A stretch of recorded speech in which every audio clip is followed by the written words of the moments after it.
Soy track. Soy track. Soy track.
Oh, hello.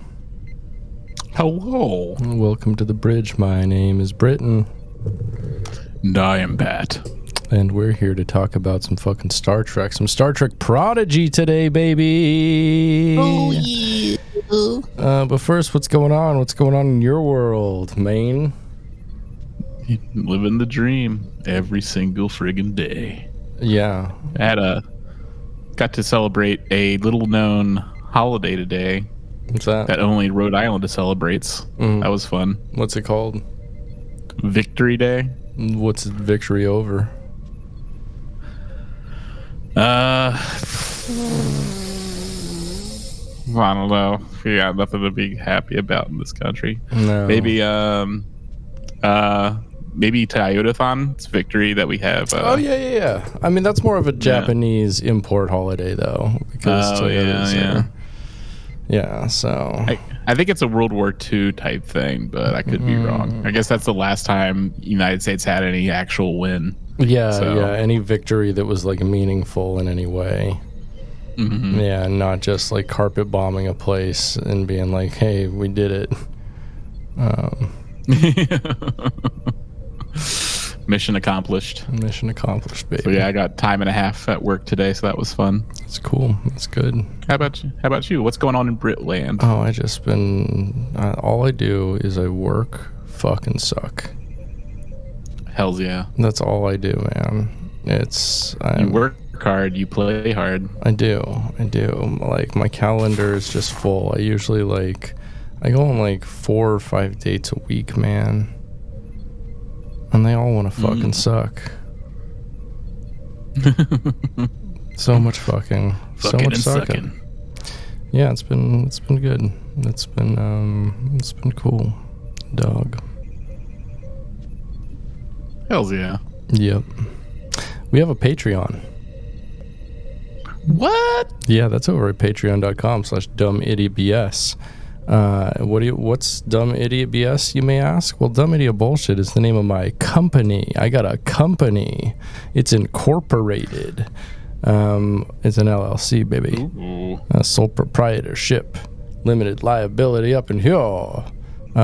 So limited liability now. It's our kind of umbrella company for the merch I make, and also the other podcasts we have, including the Media Dungeon and Prison Breakdown, and some defunct ones like My Wife, Dumb Idiot Bullshit, and Getting Head a Bucket Cast. For as little as $2 a month, you can help keep us editorially independent, ad-free, and buying new equipment and sounding better and better all the time. Actually, I haven't bought any new equipment for a while. Not except for a hard drive for my movie server.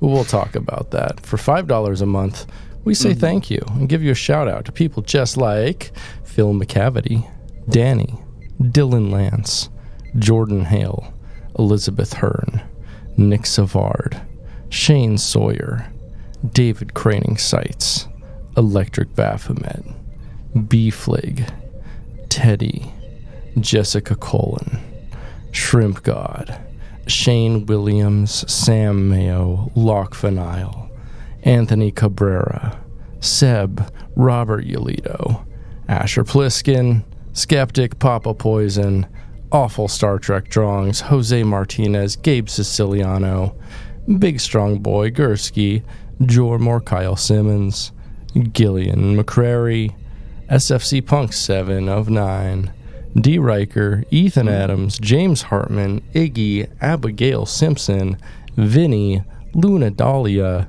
Former Twink, Nathan G, DJ Robinson, and our good friends over at Hate Speech Podcast, the Bruce Campbell Podcast, and Anamorphin Time, the podcast. Tyler and Nate, making it great.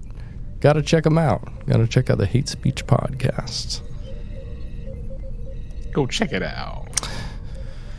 Yep. What else we got? Oh yeah, the big one, baby. The most popular tier. I think there's only a couple spots left. Maybe not a couple. I think I have like 40 spots open. I think 30 some are taken. But if you're into movies, if you're into media, check out The Media Dungeon tier of the podcast, because it gives you access to my server, which has over 20,000 films.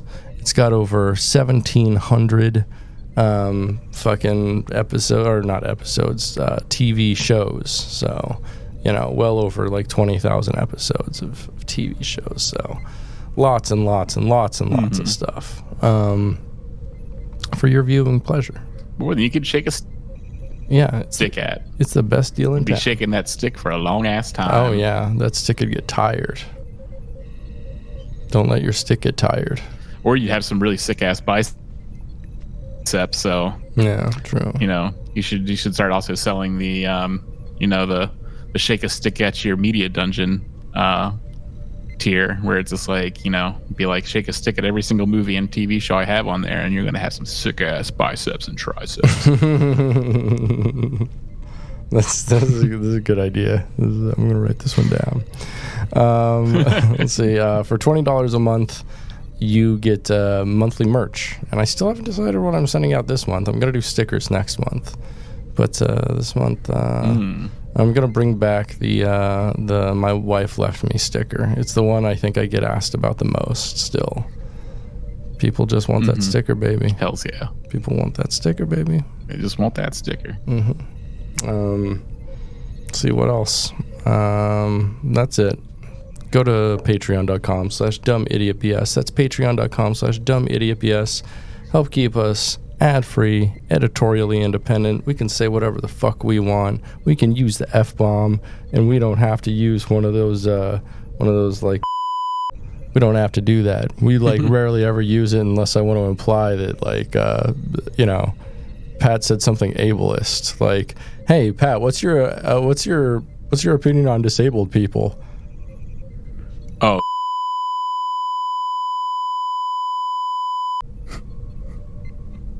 Yeah. And that's the truth. And all into the ocean. all into the ocean. I don't know about that. What's all into the ocean about? How could that be positive? You can't spin that one. What the fuck, dude? Oh, I can't spin that. I was trying to make a joke. You heard it here first. I'm going to jail. Yeah. Pat's planning to put all handicapped people in the ocean. Hey, you bleeped out which ones I said, so we don't know for sure. So there's certain ones you think should go. I named them specifically. It's just like that asshole in a wheelchair cut me off in traffic. I know he was in a wheelchair. He had one of those things on the side. Lets you know he has a wheelchair. How dare he? Yeah. He's going to learn today. It's pretty cool when dudes with wheelchairs like drive a truck. Yeah, it's pretty sick. Like, I'm glad they have like that. I mean, that sounds kind of handy, where it's just like, you can hit the gas and stuff with your hand on the steering wheel. It seems like fun. Yeah, that's how you like operate a motorcycle. So why can't you do it in a car? Yeah. Right? That should be an option with vehicles. Yeah, it should be an option. Like, there's this thing that happens to me like after every day after work, like I get into my car. I've been driving the forklift all day, Sure. and so I get in the car, and the forklift has this thing on the side where you click whether or not it goes forward or backwards. It's the same place where the turn signal is in a car. Okay. So like I'm like, well, time to back up, and I hit my turn signal. Thinking it's going to send me backwards, and I'm like, oh wait, no, it's not how it goes. I do that a lot because like at work in the postal van, like it's to shift the gear, it's all just like right hand crank, right? And so like when I park my vehicle, which is an automatic with a gear shifter like down, like a gear shifter down in the between the seats, I'll like park the car and then just like turn on my wiper blades and be like, oh no, that's not how I park the car in this. It's crazy how much stuff we do is just based solely on muscle memory and nothing else. Right, exactly. That's why I wake up fucking baby. Just you wake up in the morning and you do the, outstretch your arms and yawn and then just like come. Yeah, that's exactly what happens. Yawning, I do a prostate. Like, I do a prostate yawn. You ever done a prostate yawn? Yeah, prostate yawn. Oh, prostate yawn? Prostate yawn. Or it goes, oh. That's exactly the sound it makes when you do a prostate yawn. Exactly. I'm glad you know. I'm glad I don't have to tell you. So we're here to talk about some Star Trek Prodigy today, yeah? Oh, boy. So Star Trek Prodigy Season 2, Episode 13 and 14 is what we're on today. A Tribble Called Quest and Cracked Mirror. So, you want to start off with a Tribble Called Quest? Let's do it. I saw the title of that and I immediately started laughing. Like, I know like a lot of the references to past Star Treks are a bit esoteric for kids, but like referencing a Tribe Called Quest is very esoteric for kids. Yeah, like it's like, but it's like. I mean, it's a clever title. I mean, it's just like not for kids. Kids listen to them? Yeah. Okay, so there are kids whose dads are old heads and unks, all right? Yeah, that's true. Right? And so, like, the old heads and unks definitely school them in the old school. Yeah. Or they be watching, they could be watching some FD Signifier up on YouTube. There's some good stuff up on there. That's lots true. of video essays about, like, hip-hop and how it is.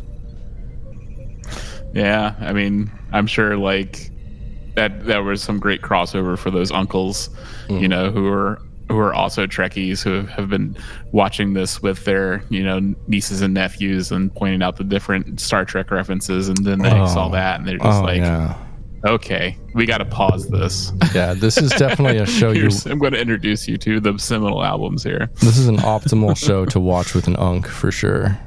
This is an unk show. Yes, if you have an unk in your life, bring that unk over and watch Prodigy with them. Especially, I mean, if they're a Trekkie unk. I'm an uncle. Yeah. So. Yeah, you are. But I don't think. You should be a drunkle. Yeah.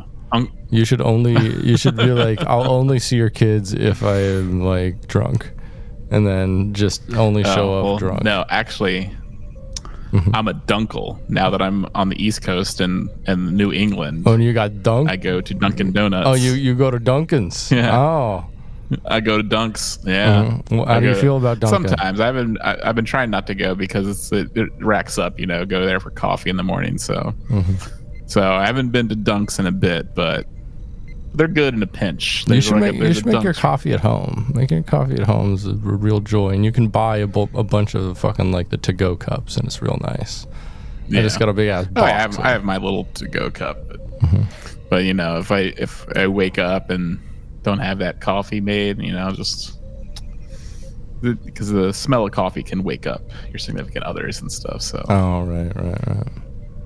Yeah. True. So, A Tribble Called Quest, Prodigy, Season 2, Episode 13, first aired on July 1st, 2024. It's the 32nd episode produced in Prodigy, and the 931st episode released in all of Star Trek. It's written by Keith Sweet II, a staff writer for Season 2 who previously was a production assistant on The Cloverfield Paradox. And it's directed by Sean Bishop, director of 5 episodes of Prodigy, including The Fast and the Curious and Devourer of All Things Part 2, as well as the voice of the ladybug on B-Movie, the one where a bee has sex with a human woman. We've all been dying to see it. Yeah, so we open on a nebula, and Rock is narrating and gives a breakdown of how a star is made and how they're going to make a proto-drive, which is like making a star. They need some Bostonite, though.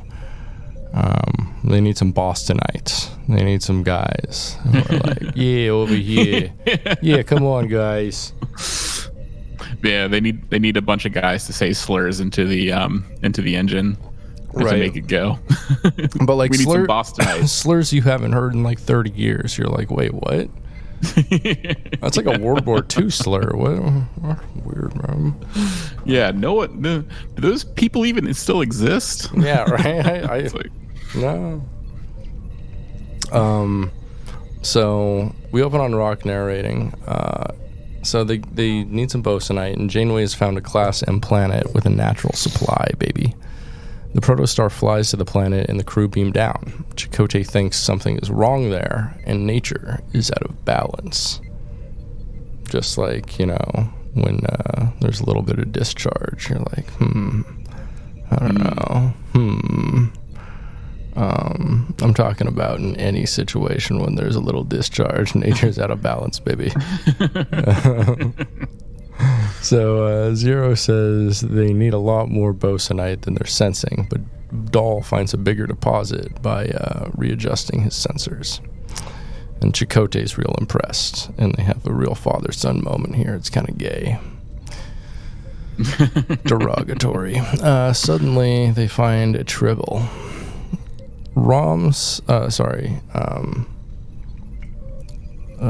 Who's that supposed to be? It says Rom, but that's not Rom. Rock studied them for their admission thesis, so they're fascinated. It bites Rock, and suddenly a giant Tribble shows up behind them and starts rolling at them Indiana Jones style. It rolls them towards a cliff, and Murph jumps off, and the others grab onto Murph, except for Dahl, who slides down the cliff until Murph catches him. But Zero is nowhere to be found.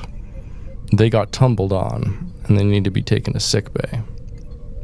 Jankum takes... This scene reminds me, I think, of Critters 2. You ever watch that movie? When the critters form a giant critter.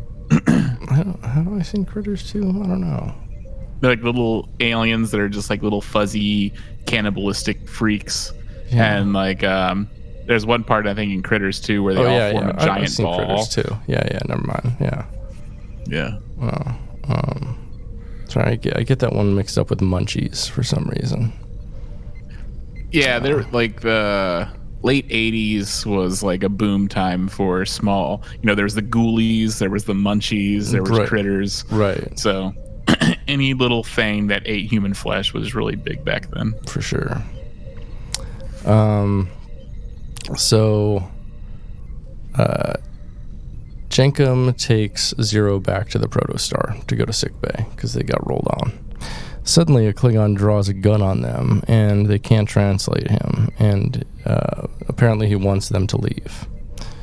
Dahl asks why he's there, and he uncloaks a bird of prey and says he can't leave yet. He's a Klingon scientist experimenting on Tribbles, and they kind of joke at him for being a Klingon scientist. He's the... Yeah, I thought that was pretty racist from Chakotay. Yeah, it kind of was. Like a Klingon scientist? It's like, well, yeah, they're everything a more capable now. species. Oh. Yeah. Yeah, it's just like they have warp drive. They have ships that challenge your own. Like, they have cloaking technology. Why wouldn't you assume they have scientists? Apparently, though, he's the house They have geneticist. lawyers. There have been multiple Klingon lawyer episodes. Right. But they were out in the. I mean, this is like the Voyager crew mostly, so they're out in some Delta Quadrant shit while all this is happening. So. One of his literal crew people, who was also a Maquis with him, was a half Klingon engineer who was like a genius level engineer. That's a great point, and she was real into her whole thing.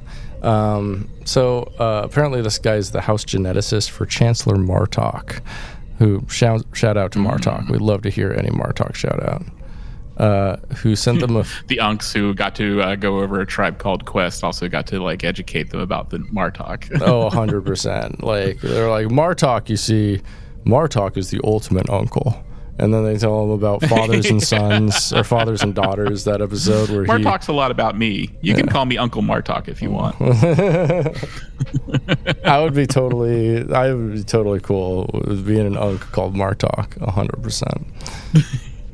100%. So he's the house geneticist for Chancellor Martok, who sent them to figure out how to defeat Tribbles once and for all. They call him the Great Enemy. Rock thinks if they make a small tweak to the serum that he has, they might be able to shrink the Tribbles. Majel says they need Bostonite, and the Klingon laughs. It's heavily guarded by a Tribble nest. Rock calls this a problem unity, like a opportunity and a problem, and thinks they can get the Bostonite and restore the Klingons' honor all at once. Rock gets about synthesizing the virus or the serum, whatever you want to call it. He's gonna destroy these retrovirus. Yeah. So Rock is busy when they start sneezing.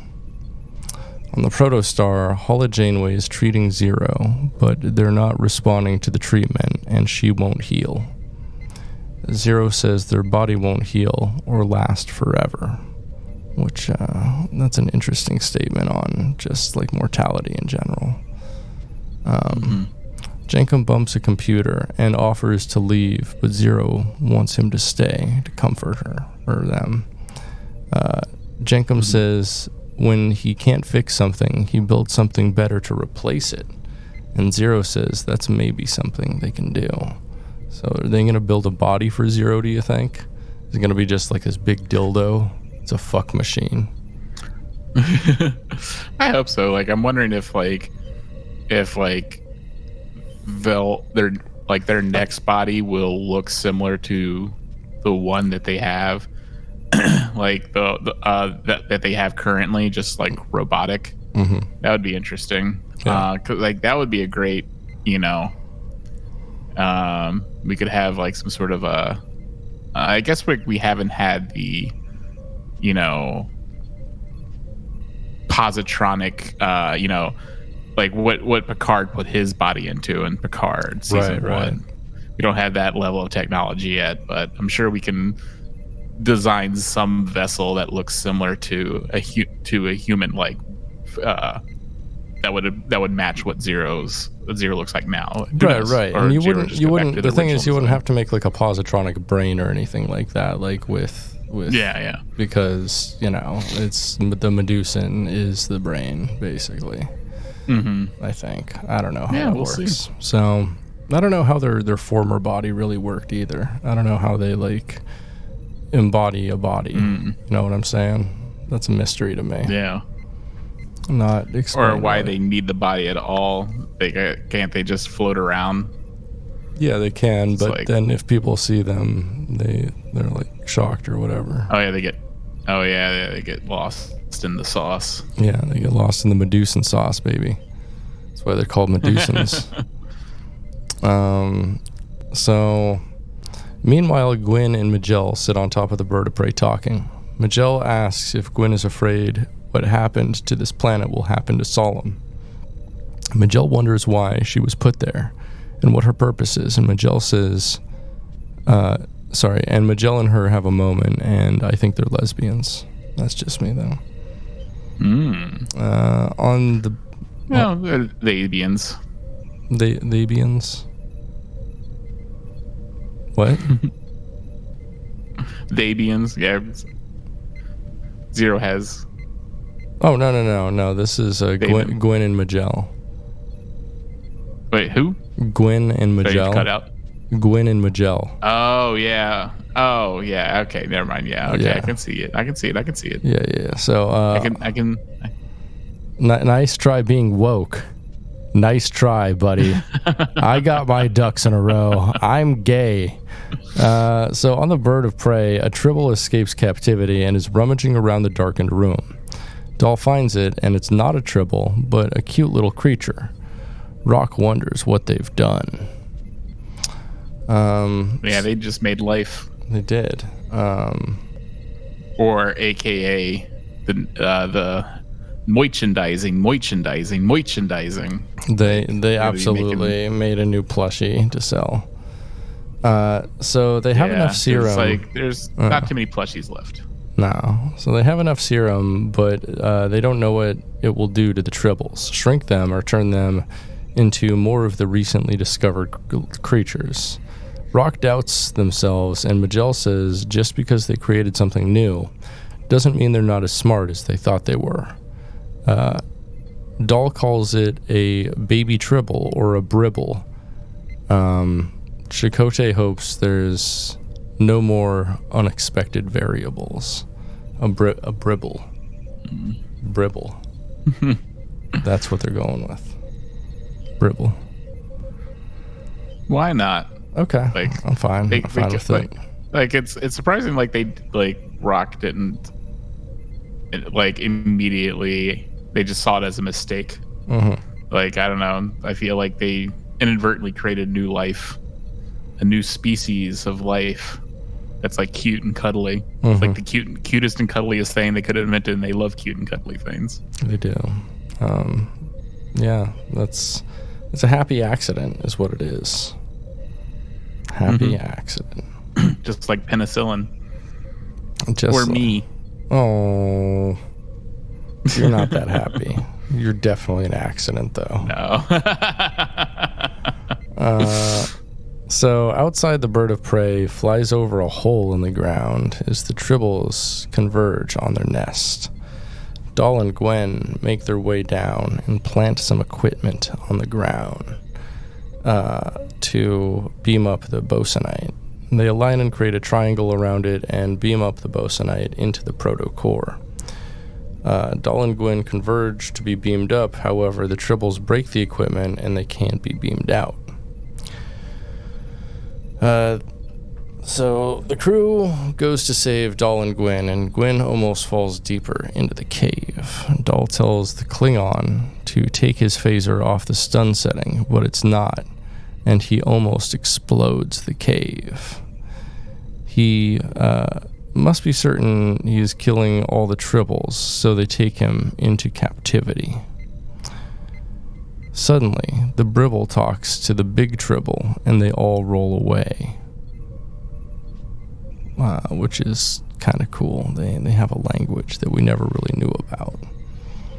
Chakotay says Rock's little miscalculations saved them all. The Klingon begins singing some Klingon opera. It's pretty cool. Also, I like in the Klingons' drawings of the skeletal system, we also see that there's a head. Tribbles actually have a head. Yeah. Like a skull. I just saw them as having no skull.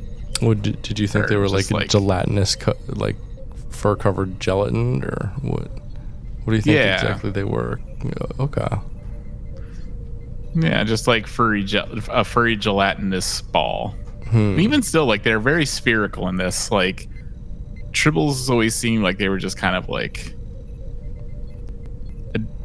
just a different, just undefined shape, just furry thing. Yeah. You know, if Tribbles were real, they'd be such a fetish thing, right? Yeah, I think there would be they would have to be that would have to be very highly contained. It'd be contraband, people getting Tribbles just to whatever fuck 'em. orifice they have. Just right. Especially if they were gelatinous. Yeah, I mean, like a furry gelatinous like blob. Like stick two of those together with a big rubber band. You got yourself a pussy baby. You got yourself a I'm pussy sure like baby. they probably sell like sort of like a fleshlight at like Federation, sex shops. Just like it's just like a Tribble. It's like, you always dreamed about it, now make it happen. And it's just people being nasty. The fur would get like so caked in cum though, like because there's so much fur or hair or whatever it has. Yeah, Is it hair or fur? It's not I think it's ideal. fur. You wouldn't be able to clean it.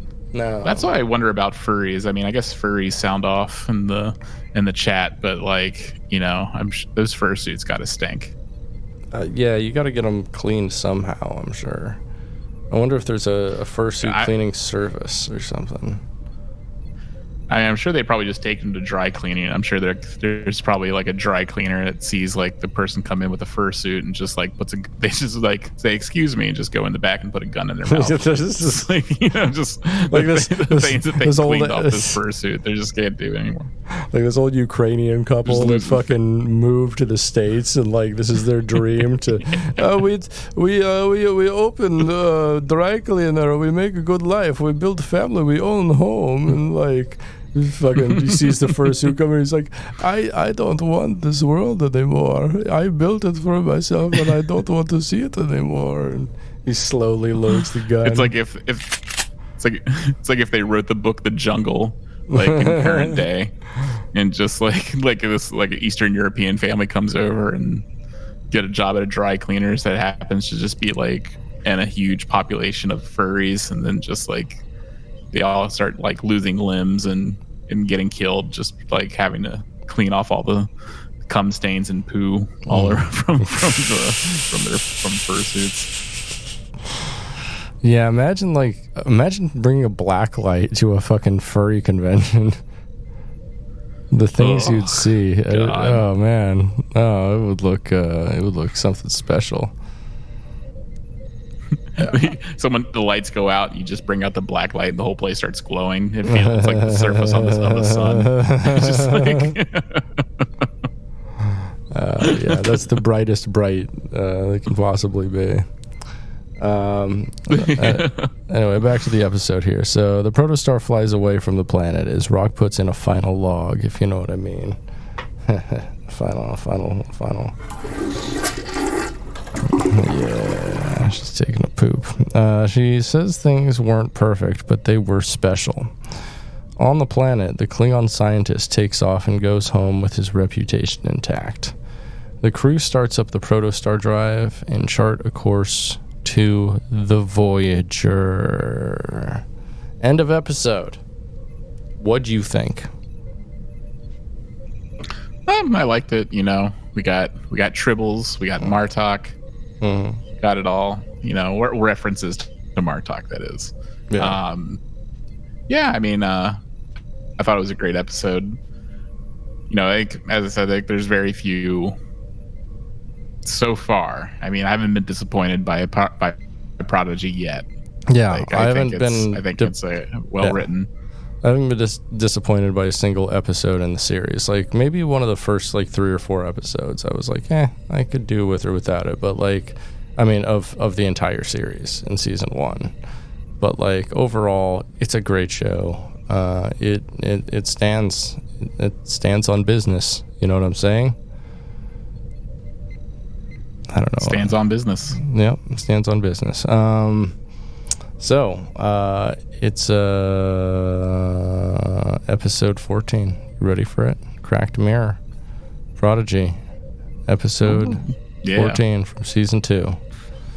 First aired on July 1st, 2024, along with all the other episodes. They were released all at once by Netflix. It is the 33rd episode of Prodigy and the 932nd episode overall in Star Trek.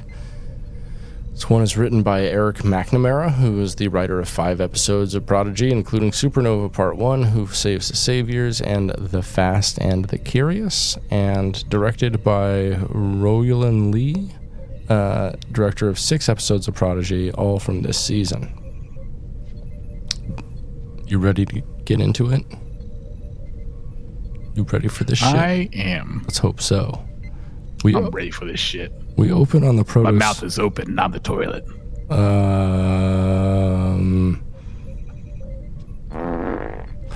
We open on the Protostar, flying through space at maximum efficiency. Rock snuggles the Tribble from the previous episode.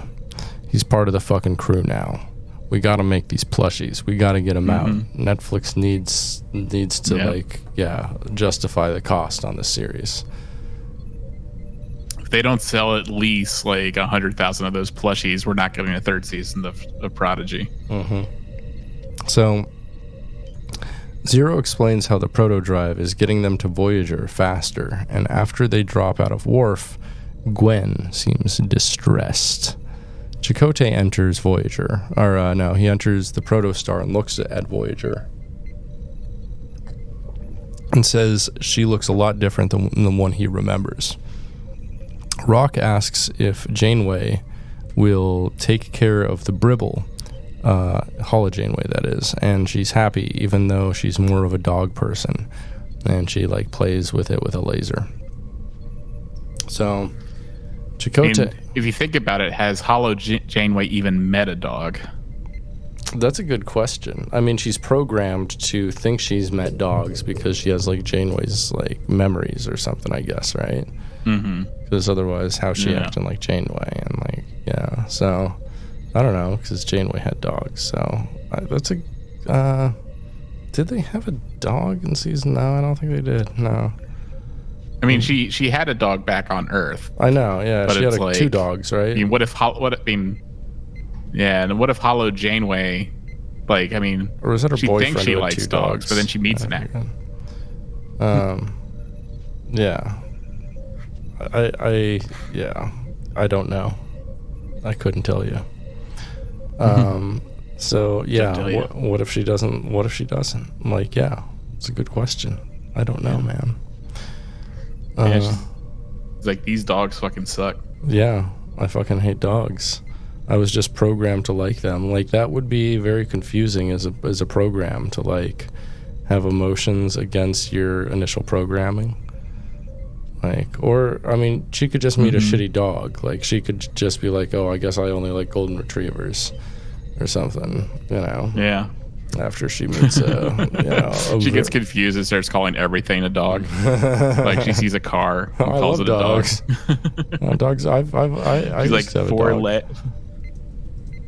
Has 4 legs. That table dog. So, Zero explains how the proto-drive is getting the Voyager. Oh, no, we already got that.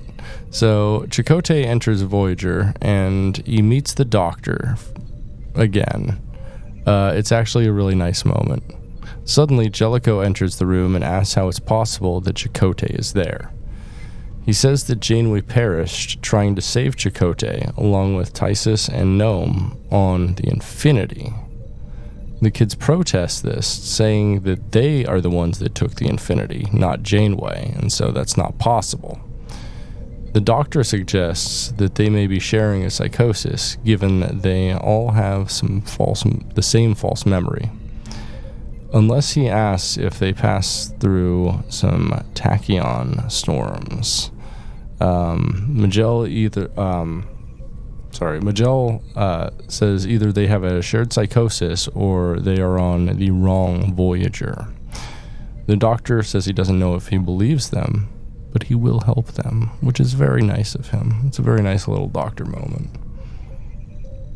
So, traveling down a turbo lift, Majel notices there's like a keypad like glitch and looks at Gwen's armband.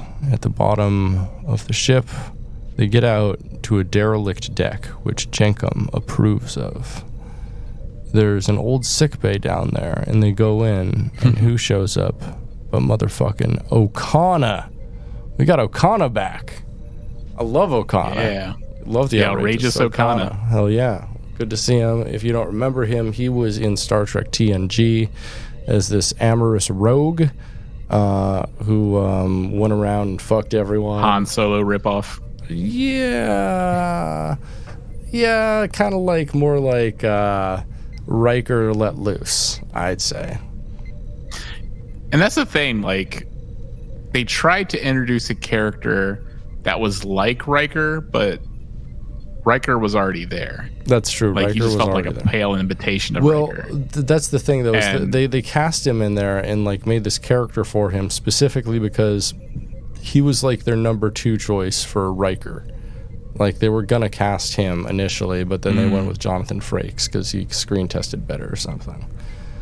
So, which ultimately, Yeah, I they were think just like, oh no, this man actually has like an inherent horniness to him. right. Like, This guy's Jonathan like, Frakes. right. Yeah, he'd be horny. We Like, love his he'd stick. horniness. Yeah, he looks like he'd stick his dick in any sort of alien. So, Oh, he would. sorry, Okana. Yeah, Okana might. Okana would probably be a little more choosy, I'd say, a little less slutty. Yeah, I don't think he has. I don't think he has the heart for it. Mm-hmm. You look at him. There's a tenderness in his eyes. He wouldn't be able to.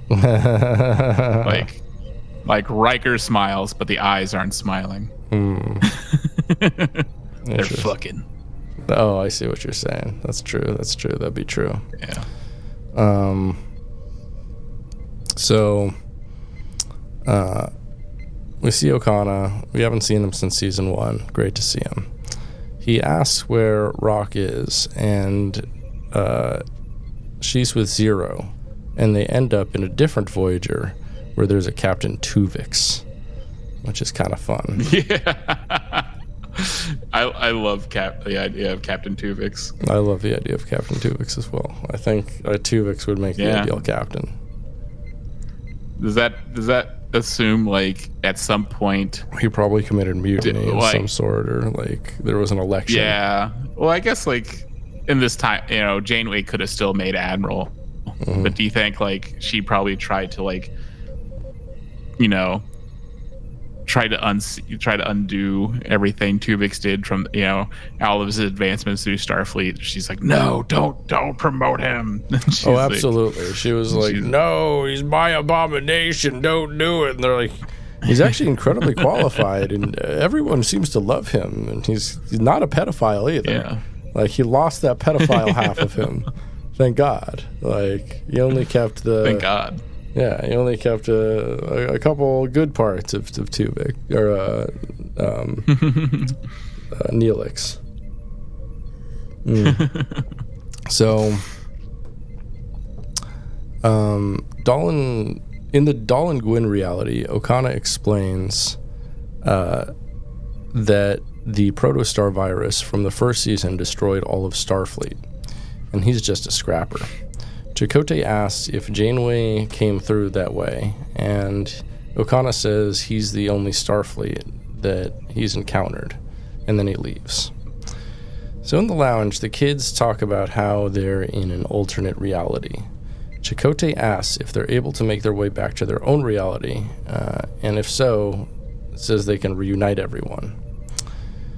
Suddenly, Murph comes in and points out that the fabric of space itself is shattered outside, and it's like physically shattered, and it's this really cool image of, like, I don't know, just like shatters, like glass shatters running through space in the ship. Mm-hmm.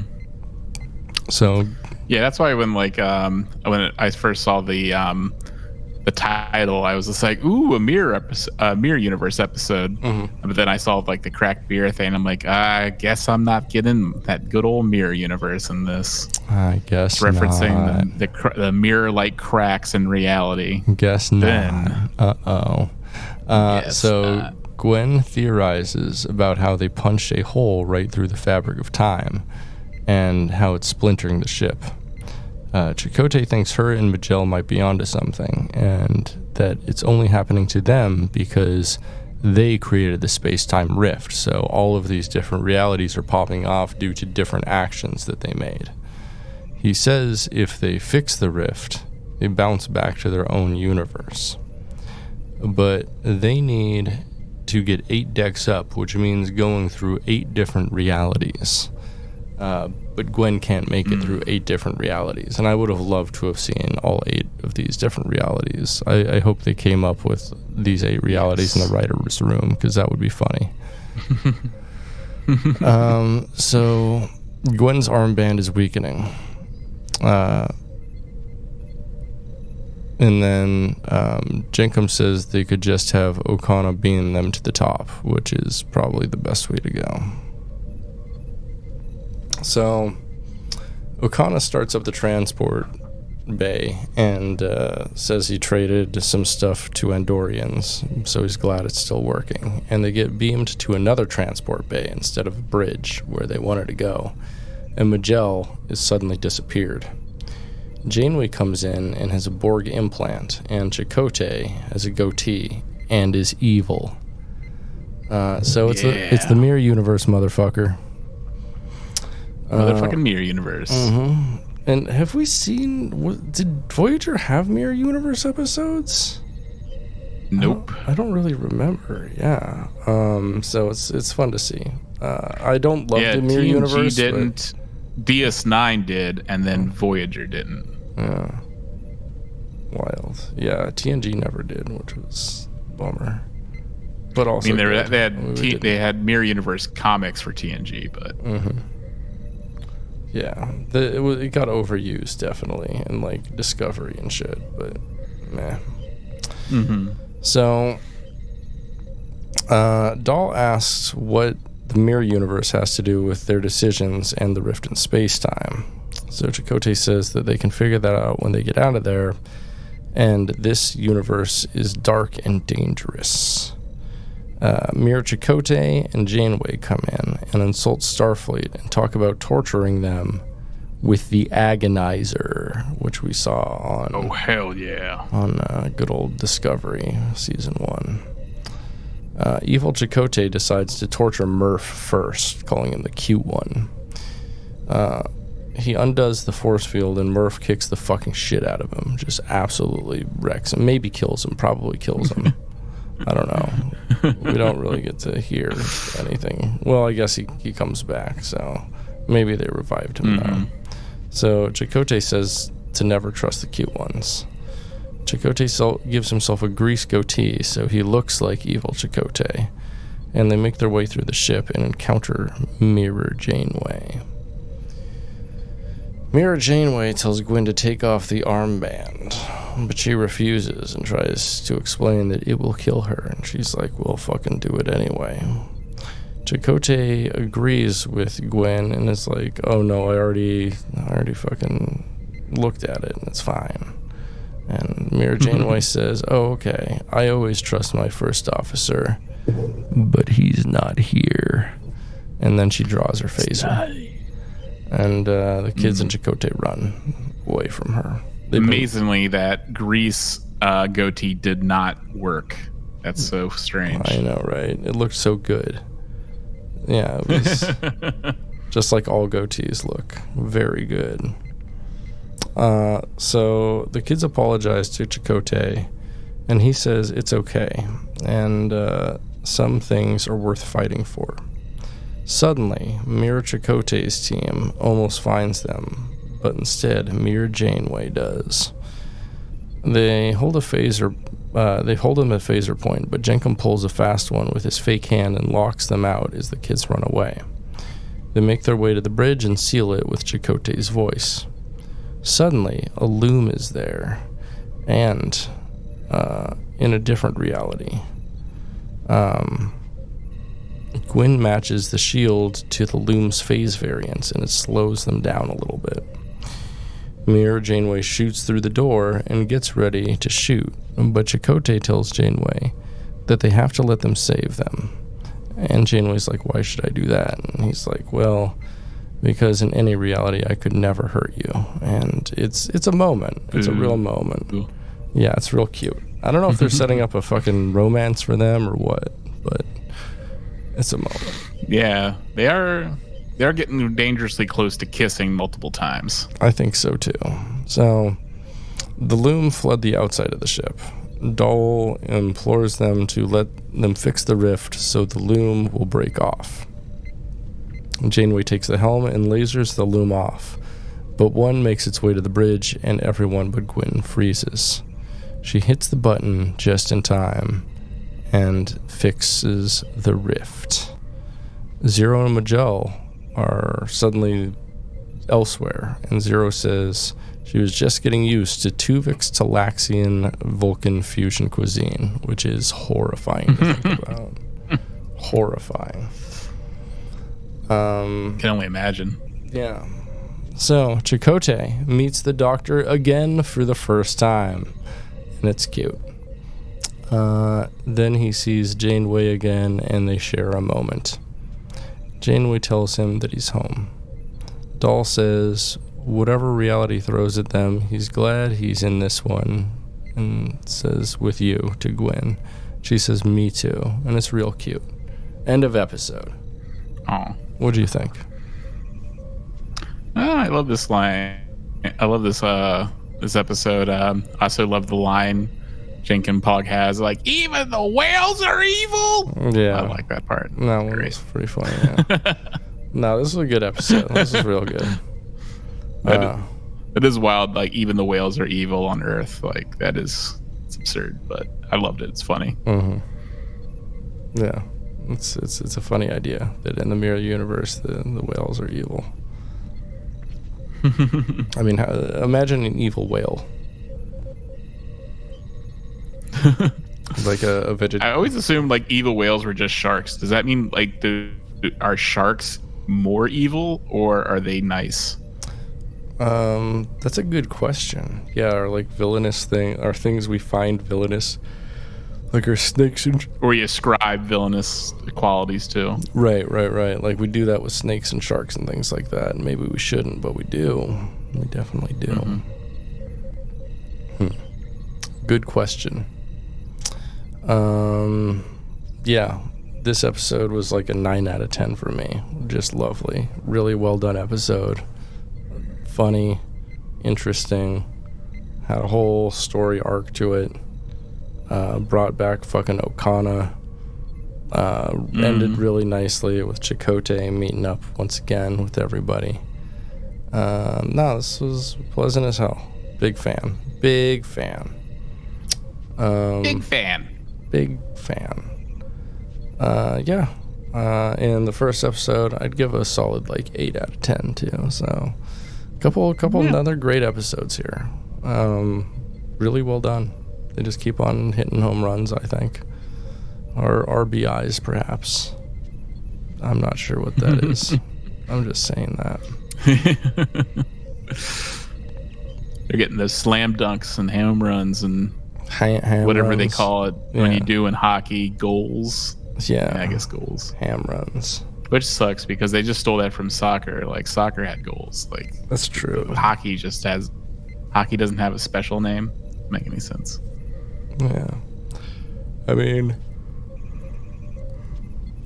they kind of stole the exact net from soccer too, though, in hockey, right? I mean, it's kind of the same system. Mm-hmm. Kicking something in the net, you know. Like, who else has that? Yeah, what? Just those two guys. Wow. Those two sports. You should just cancel hockey altogether. They really should. Bullshit sport. It really is. It's a dog shit sport. You can only play in, like, very certain conditions. Like, in the cold. You need a special ice thing. Yeah, you can play soccer anywhere. You can play soccer on a hockey rink. You really wanted to. Yeah. Can you play hockey on a soccer rink? I don't think so. Soccer rink. Nope. Soccer rink. So if you're out there and you play hockey, fuck you. Yeah, straight up. Like, all I gotta say is motherfucker. You're next. You're going down. Hockey has been eliminated. You're fucking... Yeah, we're gonna get into a hockey fight with you and take you out.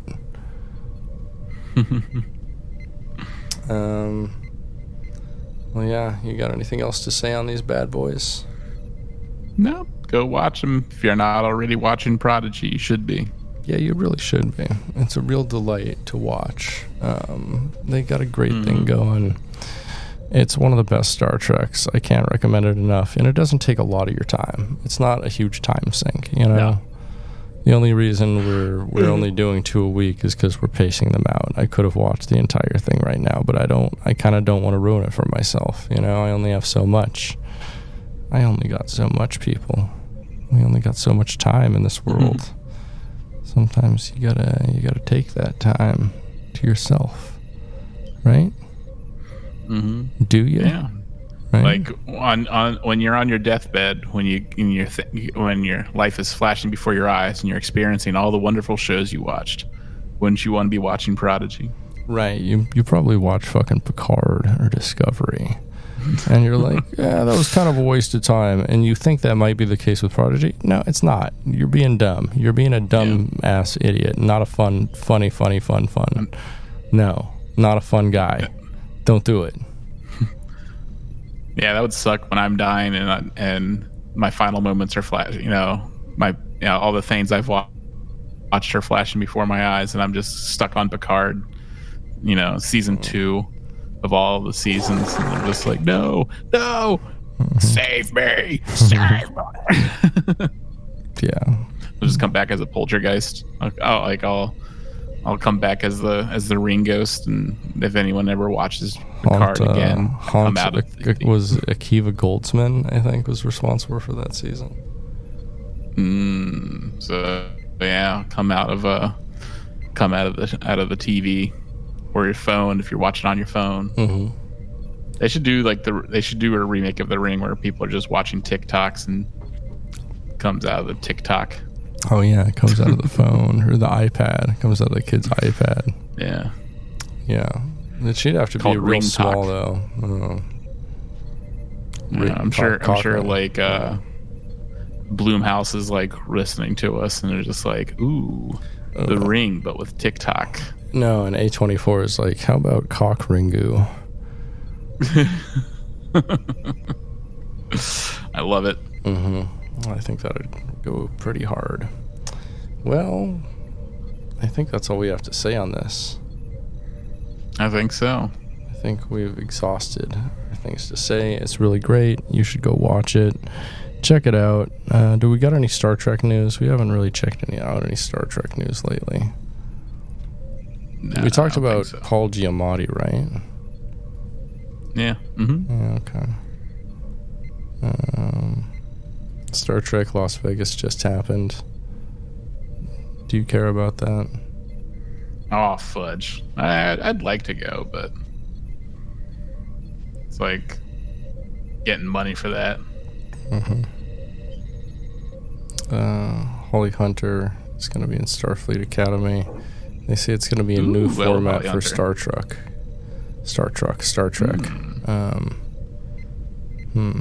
Yeah.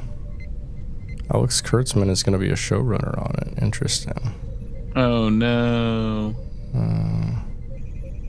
I mean, has he? Oh, I think no, I don't think he was a showrunner on any of the Star Trek so far, has he been?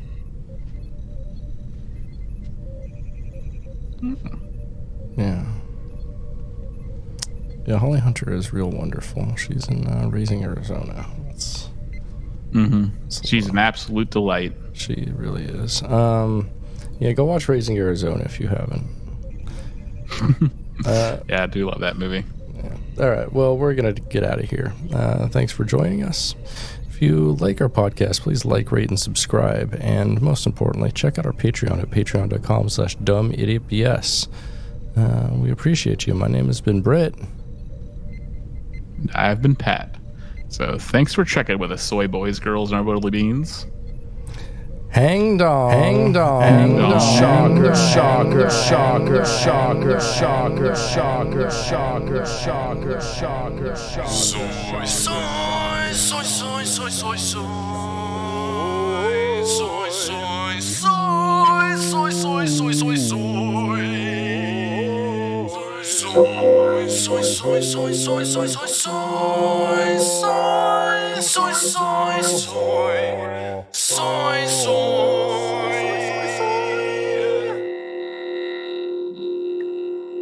Yeah.